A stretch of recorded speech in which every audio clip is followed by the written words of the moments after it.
Assalamualaikum warahmatullahi wabarakatuh. Perkenalkan, nama saya Vira Putri Dian Ramadhani dari kelas 11 IPS 2, nomor absen 33. Di sini saya akan mempresentasikan hasil tugas terstruktur KD 3.5 belajar secara online masalah sosial. Di sini saya akan menceritakan kebiasaan sehari-hari aktivitas warga sebelum adanya wabah virus corona. Sebagai contohnya ialah saudara saya bekerja sebagai wirausaha ataupun pedagang celana jeans. Sebelumnya ada wabah virus corona, semuanya berjalan lancar. Dari yang berjualan keliling di luar kota maupun di dalam kota sendiri.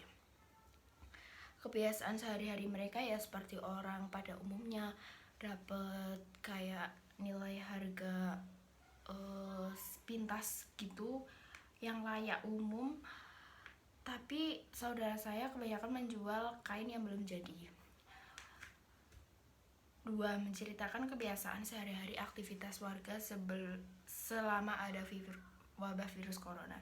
Sebagai contohnya ialah saudara saya bekerja sebagai wirausaha ataupun pedagang celana jeans. Selama adanya pandemi COVID, sulit untuk berdagang keliling kota.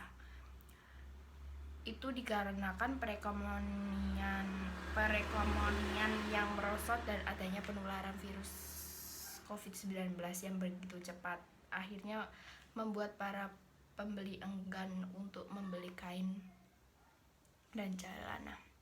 Sehari-hari saudara saya berbeda dengan masa-masa sebelum pandemik. Dari harga di hari biasanya sebelum pandemik dan juga di masa pandemik, semua serba online.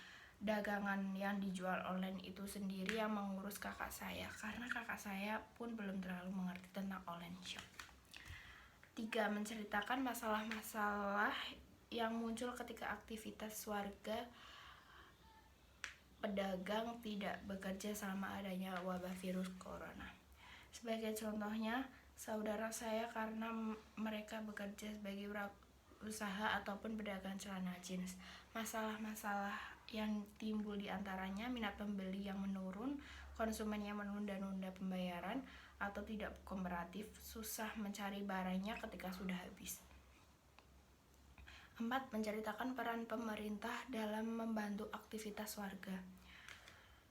Adapun peran pemerintah yang saya dengar itu adanya pemberian dana UMKM, pemberian bantuan bansos.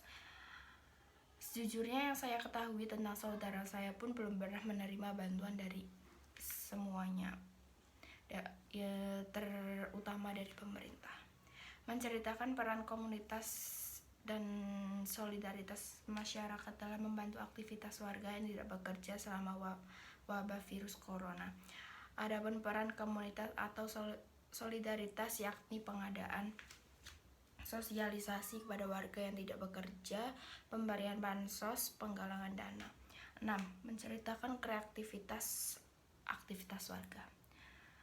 Virus corona sebagai wujud tindakan sosial dan adaptasi sosial selama terjadi wabah virus corona. Dari berbagai pengamatan yang kita lihat, ada beberapa para pekerja yang beralih profesi yang awalnya bekerja di suatu pabrik karena ada pengurangan. 7. Menceritakan pelajaran yang dapat dipetik dari sebuah realitas aktivitas warga yang tidak bekerja selama adanya wabah virus corona. Dari masalah tersebut, pelajaran yang dapat diambil adalah sesusah apapun cobaan dalam hidup kita harus bangkit, bukan mengeluh. Karena pasti ada hikmahnya di setiap cobaan. 8. Menyusun masukan dan saran tentang hal-hal apa saja yang perlu disiapkan agar aktivitas warga tetap mandiri, dan saran tentang hal-hal apa yang perlu dipersiapkan agar kita kuat selama adanya wabah lagi di kemudian hari. Nomor 1. Harus memiliki rencana lain dalam hidup ini. Apabila rencana yang diinginkan tercapai, maka bisa menggunakan rencana lainnya. 2. Hidup jangan berlebih-lebihan, lebih baik ditabungkan untuk masa akan yang datang. Terima kasih atas presentasi dari saya. Saya ucapkan wassalamualaikum warahmatullahi wabarakatuh.